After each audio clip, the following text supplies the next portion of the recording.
mrbeast is the first to do this. Behind me are the most expensive cars in the world. Streamers will do anything to go viral. What? Will this electrocute me? And there's a Pokemon ripoff.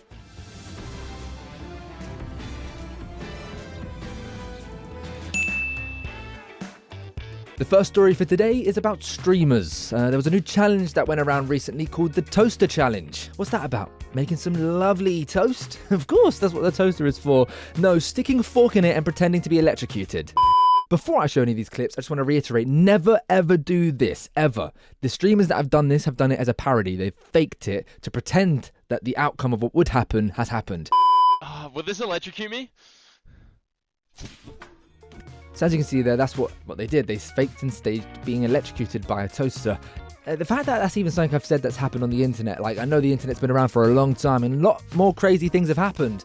But just saying that, like, yeah, someone went viral for pretending to be electrocuted from a toaster. Like, what are we living in, man? What? They didn't stop there. Boggles went viral from this one, so they thought, one toaster, how about two? So chat, two toasters should cancel each other out?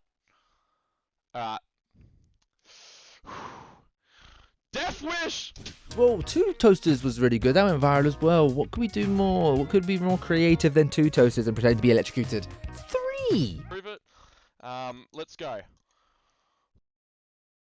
So that was the toaster challenge started by Boggles. It was only him that did it though.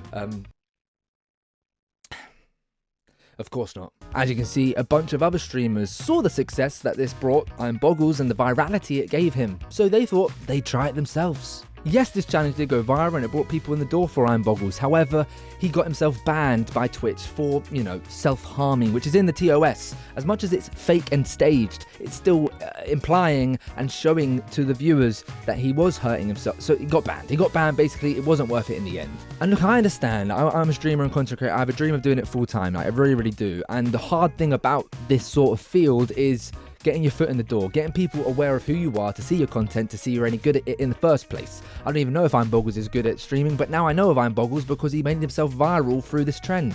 It's that saying of all press is good press. This is terrible press in my opinion. It's really stupid and really, really dumb, but it's made him viral and now people are aware of him. People will check him out. He is now banned, so it was counterproductive in the end. But I understand the reasons for people wanting to do stuff like this to stand out from the crowd and go viral, because it gets people in the door, they watch their streams, they now can earn more, make it a full-time thing. Floppy's frustrations.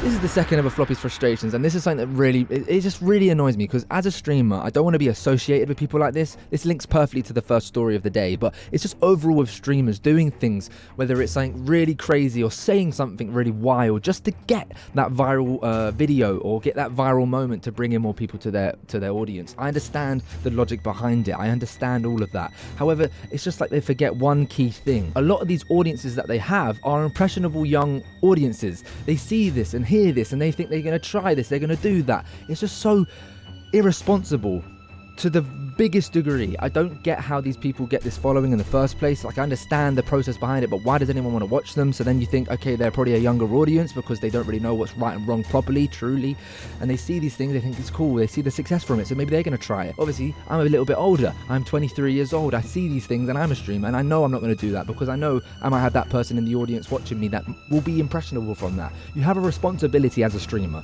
You have a responsibility as a content creator when you're creating your content. I know the overall arching goal is to get big full-time from it. Perfect. It's the same for all of us. But there's morals at the end of the day. There's morals and things you should do and shouldn't do as a streamer. And I would get sick and tired of seeing these streamers and content creators just abusing this power that they have, because they do. They can do anything. Yes, you're going to get viral from putting a fork into a toaster, but just think for a second. Will there be one person in that viewership of yours that might try that now? But you have a responsibility as the person on the screen. Look at the terms of services, for crying out loud. I know I went on a little massive rant there, but I'm just please, any streamers or aspiring small streamers, content creators, small content creators and stuff like that, you want to grow. I haven't done it myself yet. I'm slowly working my way up, of course. But please don't do something so stupid just for the small chance you go viral, because one thing, as I already said about Boggles, they're going to forget about you in a week. The biggest game of the year, Palworld, made by Japanese studio Pocket Pair, has taken the world by storm, allegedly making 2 million sales in the first 24 hours on Steam. Bonkers. But why is this in Floppy's findings? It's because there's a little twist. Ever since Palworld was announced, there's been a long discourse about the similarities this game has with Pokemon. You might be wondering, what are the similarities? Well, I found this video on TikTok. I want to put this out there. First of all, I've actually never played Pokemon or been within the world of Pokemon in any way, shape or form really in my life. And even I can see the clear similarities between these Pokemon and these Palworld characters. I should say pals. It's quite cool, I like it, but they're very similar looking, aren't they, really? Let's be honest. So Palworld and Pocket Pair, the company that made Palworld, are under a lot of heat at the moment about the similarities, and a lot of people were basically saying, you plagiarized Pokemon. And there's another strand to this negative discourse around Palworld due to their previous history of generative AI tools. In one of their previous games, AI Art Imposter, there was a game that literally utilizes an AI image generator as its core mechanic. The CEO of Pocket Pair has previously praised the potential of AI image generators for content creation and game creation. Of course, there's a lot of backlash for people that are praising AI, especially within the art and the creation and design field, because it can put a lot of people out of work. The art designers that would normally create the graphics and the characters for a game now could be replaced by generative AI tools. And a lot of people aren't a fan of that. So in the past, we have the CEO of Pocket Pair praising generative AI tools for designing characters and things in games, and a game previously made by Pocket Pair that used AI generative tools. And then we have 2024, the current day, Palworld is out that has the spitting image of characters from Pokemon. Something's fishy going on here. And more recently, the Pokemon Company have come out now and said this, that they're investigating Palworld for potential copyright infringements. Obviously, this is all alleged. It is clear to see, though, from the TikTok and from other things comparing the characters, there is a clear similarity there. Let's see what happens. Floppy's finding off the week.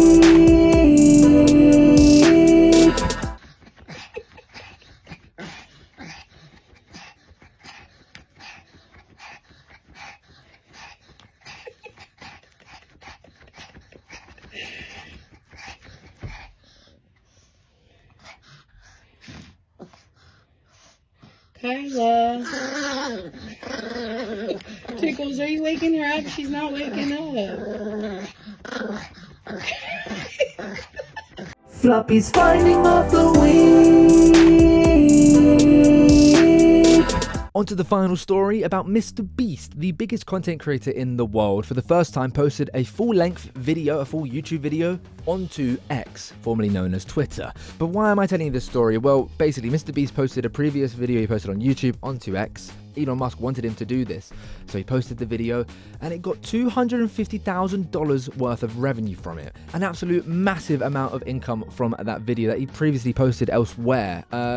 People theorized that maybe Elon Musk boosted this post because he wanted to encourage Mr. Beast to post more often onto X. But all of this was an experiment for Mr. Beast. He was trying to see how much revenue this video would get on X. The video that he posted got a total of 171 million views, and that obviously equated to $250,000. But what did he do with that income, you ask? He gave it away to 10 people that followed him and reposted a post. $25,000 for reposting a post. Did I repost it and did I not get it? Yeah, but we're not going to talk about that. But anyway, yeah, he gave it away, and he's actually gone on to post another video to see if the success of the first one was more of like a boosted, or maybe it's just because the first time he'd done it. He's reposted another video and to see how that will do. And this is just a cool story to maybe open up a door for content creators. Obviously, not the size of Mr. Beast. I'm talking about just the regular old Joes, the Floppyleggses of the world, posting content on Twitter rather than on a YouTube, rather than on a TikTok, rather than on a other platform that you might post it on. It's maybe opening the door for that. Obviously, Elon Musk is trying to make X more profitable, so he would like these videos to be big and stuff, and the ads and etc. and all that stuff. No, you won't get 171 million views for posting your video. Yes, I'm talking to you. You won't. Calm down, dream on. But if you get to the size of Mr. Beast, who knows? But it's another evolution of an app. I've never really saw Twitter as a long form content platform, but this is just a development of it. And of course, Mr. Beast is a very unique example, so who knows, maybe no one will post in it and it's just him that will carry on doing that. Who knows? But I just found it very, very interesting that he also gave the money away. But yeah, that's the end of Floppy's findings. I really do appreciate it. I will not be making $250,000 from this video, but you can help me out by going into the link in the bio and checking out my other platforms. Yes, go over to Twitch, my friend. Go over to my Discord and join the community. That'd be fantastic. I really do appreciate it. And guys, please carry on leaving your comments down below. I really, really do appreciate the feedback on these videos. Hopefully you do enjoy the style. And as I said, there are other videos coming soon that are a different style, but I'm trying to keep consistently to a weekly video of this style to round up the news that I found within the week. week. Thank you so much for coming on through. I really do appreciate it. If you haven't subscribed, please do. We're trying to get as many subs in 2024. I have now written down my goals for the year, so hopefully we'll hit a few of those this year, and you can help me do that by going the link in the bio and checking out my other platforms. I really do appreciate it, and I'll see you when I see you.